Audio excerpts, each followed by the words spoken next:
এর থেকে তো ভালো একটা চাকরি করে নিতিস। এসব আঁকা আঁকি কি আমাদের ভাত দেবে? জীবনের বাস্তবতাটা এবার বুঝতে শেখ। মা তুমি দেখো, একদিন সব ঠিক হয়ে যাবে।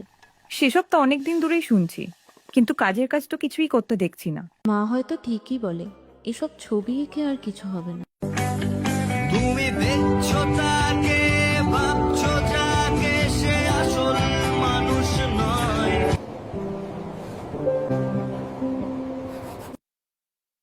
কি রে, অফিস থেকে এসেই ঘরে বসে আছিস?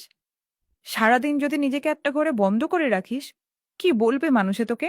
মানুষ সে বেঁচে আছে শহরে এক কোণে, সে মৃত মানুষের